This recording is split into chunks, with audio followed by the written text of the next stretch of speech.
3월 13일 아침 송은재TV 시작합니다.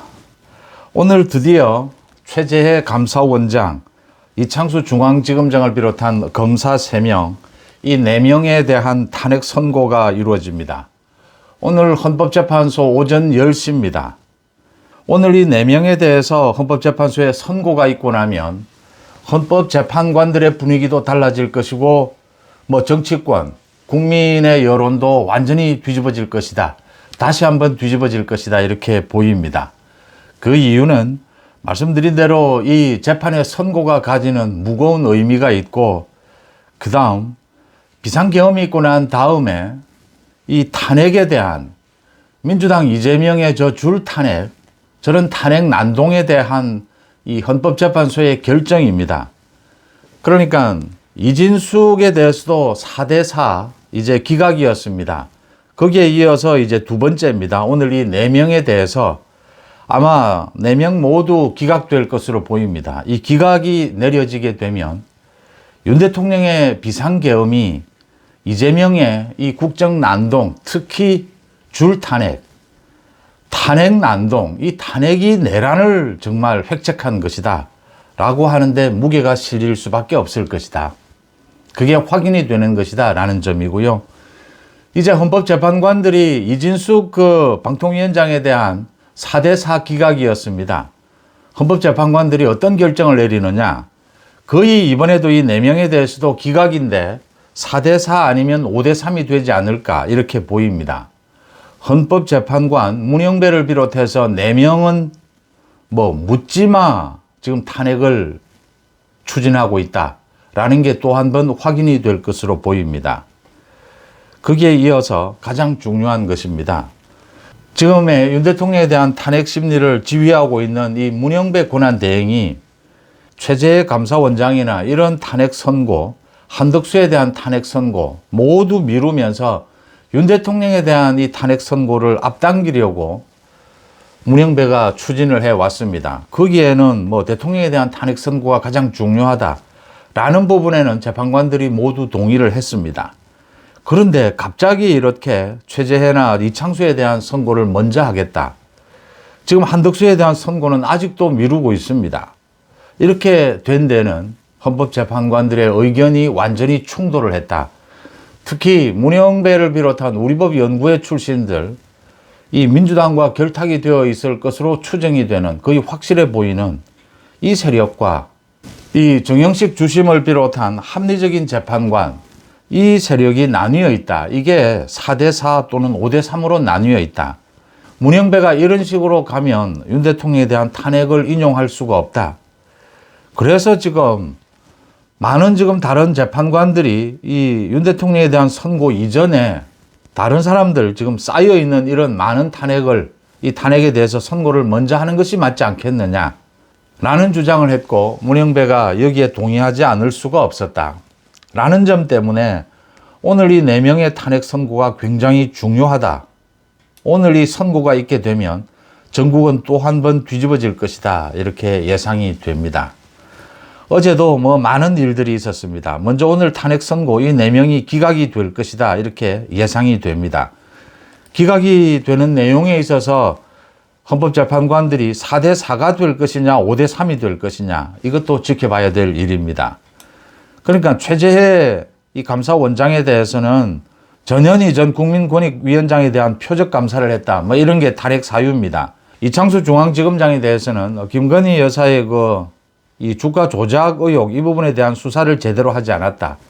언론 브리핑에서 허위 사실을 발표했다라는 건데, 이 언론 브리핑에는 이창수 중앙지검장은 가지도 않았다라는 사실도 드러나서 민주당 스스로 이 탄핵 사유, 이 4사람에 대한 탄핵 사유, 스스로 그 탄핵 사유 의결할 때부터 그 부분도 거짓이었다, 가짜였다라는 것도 드러나서 민주당 국회 측에서 당황하고 이 검사들에 대한 탄핵, 이 심리에는 국회 측 대리인이 참여도 하지 않는 이런 일도 벌어졌습니다.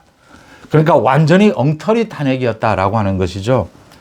그러면 헌법재판관 8명이 모두 이 탄핵을 기각하는 데 찬성해야 할 텐데 그렇지는 않을 것이다. 문영배를 비롯해서는 무조건 탄핵을 외치고 있다. 제가 비상계엄이 있고 난 다음에 이진숙 방통위원장에 대한 이 헌법재판소의 기각 결정, 이게 있고 난 다음에 정말 깜짝 놀랐다라고 여러 번 여러분들에게 말씀을 드렸습니다. 저만 놀란 것이 아니라 뭐 정치권 여러분들 모두, 시청자 여러분들 모두 깜짝 놀라셨을 겁니다. 이진숙 방통위원장에 대한 탄핵은 기각인데 헌법재판관 8명이 동의해야 합니다. 당연히. 왜냐하면 탄핵 사유가 되지 않았기 때문입니다. 탄핵 사유가 일부 있다 하더라도 방통위원장의 직무를 정지시킬, 파면시킬 중대한 위법 요인은 없었습니다. 그런데 4대 4였습니다. 문영배를 비롯해서 4명은 탄핵해야 된다고 주장했습니다. 그때 제가 여러분들에게 말씀을 드린 것이 이 사람들은 판사가 아니다. 이건 지금 법리로 심리를 하고 있는 것이 아니다. 재판을 하고 있는 것이 아니다. 그때 깜짝 놀랐고 많은 사람들이 윤 대통령이 비상계엄이라고 하는 이런 걸 발동시킬 수밖에 없었던 그 대표적인 것이 이 줄 탄핵이었습니다. 이 탄핵 난동을 막아야 하지 않느냐. 이게 정말 일리가 있다. 지금 이재명이 어제 한 유튜브 방송에 나와서 이런 이야기를 했습니다. 자신의 줄 탄핵에 대해서 오죽하면 그랬겠느냐? 잘했다고 볼 수는 없다. 이게 지금 무슨 말입니까?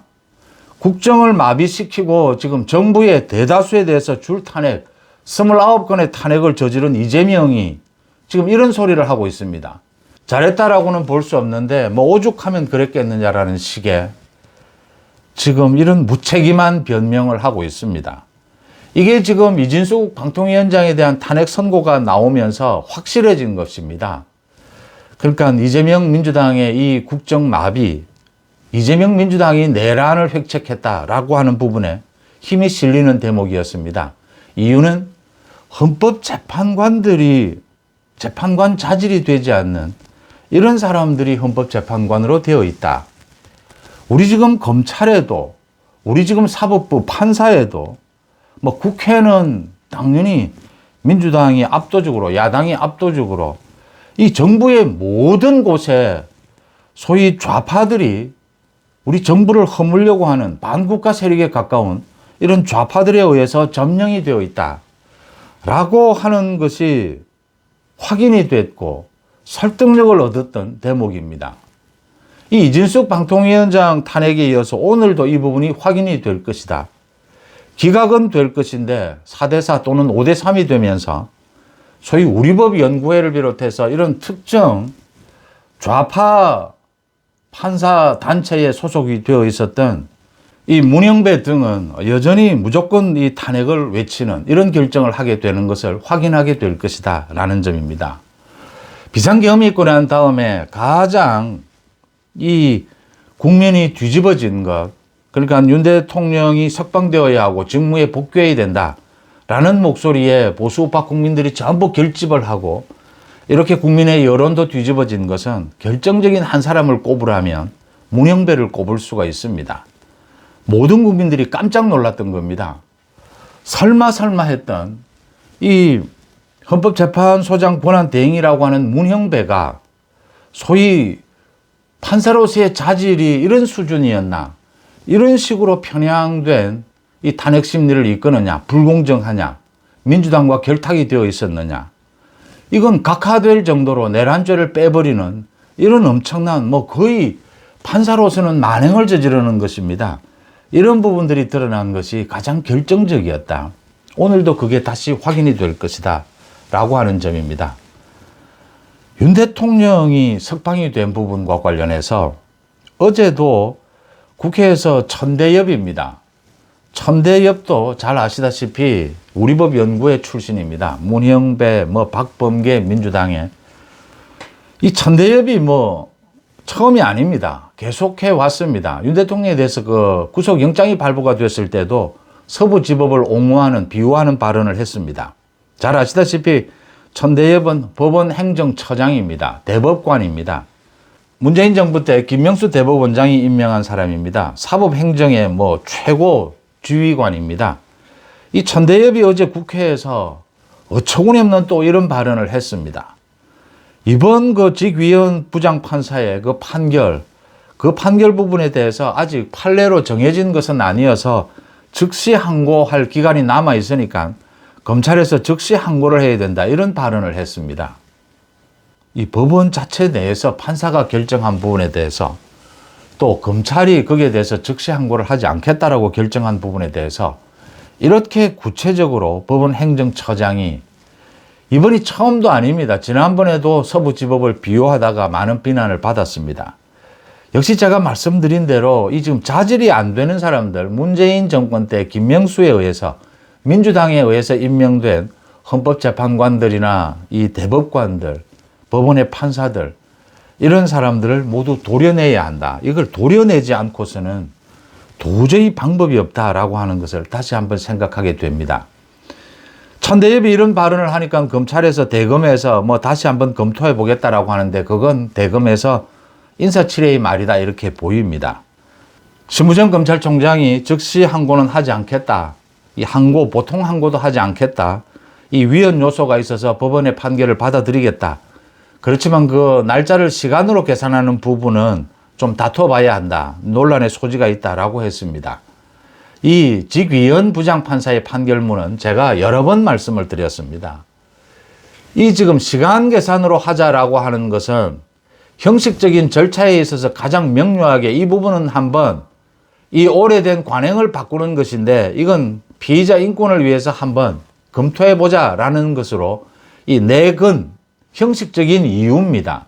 실질적인 이유는 공수처의 수사권이 없었다라고 하는 것이고, 윤 대통령에 대해서 내란 혐의에 대해서 이건 논란이 있을 수밖에 없다, 이건 확정 지을 수가 없다라는 부분을 밝히고자 하는 것입니다.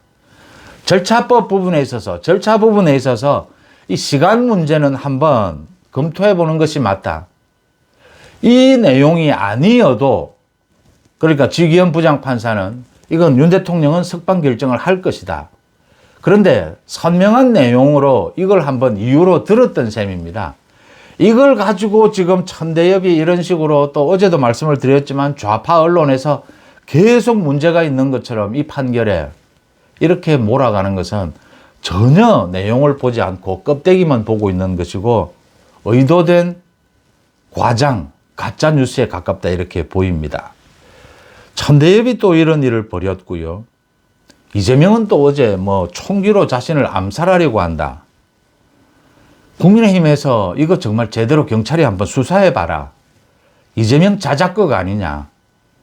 일단 저도 이 이재명에 대해서는 의심합니다. 의심하는 이유는 이재명은 입만 열면 거짓말을 하기 때문입니다. 거짓말을 해왔기 때문입니다. 어떤 사람이든 거짓말을 여러 번 되풀이하게 되면 신뢰를 할 수가 없습니다. 그런데 최근 들어서 이 유튜브를 중심으로 해서 가짜 뉴스가 너무나 많습니다. 김어준도 비슷한 경험이 있고 난 다음에 뭐 사살조가 있었다, 사살 명령이 있었다, 이런 가짜 뉴스를 퍼뜨렸습니다. 물론 뭐 우파다라고 주장하는 유튜브에서도 그 선관위 연수원에 뭐 99명의 중국인 간첩이 있었다라고 하는 이런 또 가짜 뉴스를 퍼뜨렸습니다. 그 이름도 잘 알 수가 없는 그런 언론들, 그 언론의 가짜 뉴스를 퍼뜨린 사람까지 지금 잡혀서 검찰의 조사를 받고 있습니다. 이런 거짓말을 해온 이재명이기 때문에, 또 이 러시아 밀수한 총기로 암살하려고 한다, 이재명이 뭐 방탄조끼를 입는다, 이런 쇼를 하는 이 근거가 좀 희박할 수가 있다. 기자 생활을 하다 보면 정치권에는 제보가 언제나 잇따릅니다. 하루에도 쏟아집니다. 가장 중요한 것은 이 제보가 뭐 근거가 있느냐, 합리적인 근거가 있느냐라는 걸 따져보는 것도 중요하고, 이 제보 자체를 자작극으로 만들어내는 경우도 많습니다. 이재명은 입만 열면 거짓말을 해왔기 때문에 이재명은 믿을 수가 없다. 이재명은 또 어제 이례적인 것이었습니다. 그러니까 선거법 위반 재판, 이 선고를 26일 앞두고 또다시 두 번째로 위헌 법률 제청을 했습니다. 이 신청을 했습니다.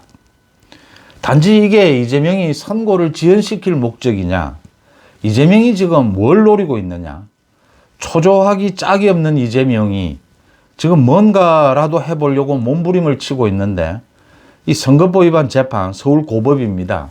이 재판부에 다시 위헌 법률을 제청을 했다. 굉장히 이례적인 것입니다. 그래서 이재명의 의도는 무엇이냐?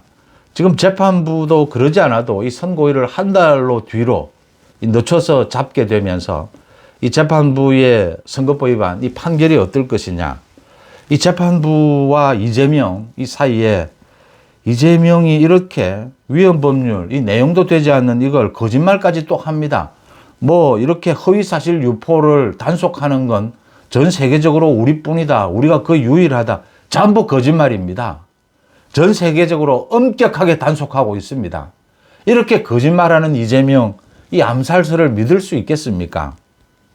위헌 법률 제청도 이 이재명이 이런 것을 한 부분을 이게 받아들여지지 않을 것이다 라는 예상은 되지만 한번 주의 깊게 지켜볼 필요가 있습니다. 이 선거법 위반 재판부, 그러니까 이재명에 대해서 이 부분, 이재명이 뭔가라도 해야 되겠다, 몸부림을 치고 있는 것은 분명하지만 이게 뭔가 재판부가 재판을 지연시킬 또는 이 선고 내용에 영향을 미칠 그런 어떤 교감이 있었던 것은 아니냐 한번 지켜볼 대목입니다. 천대엽 부분은 말씀을 드렸고요. 어제는 뭐 우원식까지 나서서 40억 임명을 하라. 이 최상목에게 또 강요를 하는 이런 월권적인 이런 행태를 벌였습니다. 최상목 권한대행은 말씀드렸다시피 단호했습니다. 임명하지 않겠다라는 것이 아니라 임명 시기를 언제 할 것인지 조율하고 있다. 지금 말씀드린 대로 이 이창수 등 4명에 대해서 오늘 이렇게 선고를 할 수밖에 없었던 것은 이 합리적인 헌법재판관들의 주장에 따른 것이었다. 그렇다면 지금 한덕수에 대한 선고도 먼저 해야 하는 것이다. 한덕수에 대한 선고를 먼저 하느냐 하지 않느냐에 따라서 다음 주에 윤 대통령에 대한 탄핵 선고가 있을 것이냐 아니면 더 미뤄질 것이냐 이 부분도 짐작해 볼 수가 있습니다. 현재는 윤 대통령에 대해서 헌법재판관들이 만약 표결을 하게 되면 이건 5대3으로 최소한 5대3으로 탄핵 각하 또는 기각이다라는 것이 유력해지면서 이재명이 저렇게 미쳐 날뛰고 있다 이렇게 보입니다.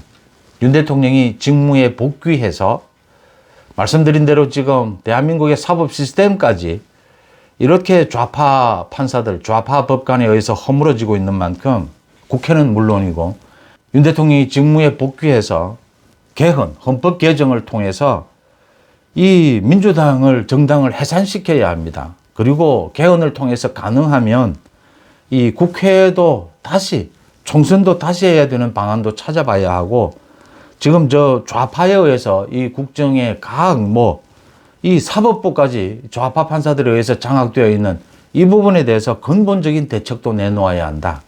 오늘 이 부분을 다시 확인하게 되는 것이 헌법재판소의 이 4명에 대한 탄핵 선고일 것이다. 이렇게 보입니다. 헌법재판소의 탄핵 선고가 있은 다음에 다시 찾아뵙겠습니다. 고맙습니다.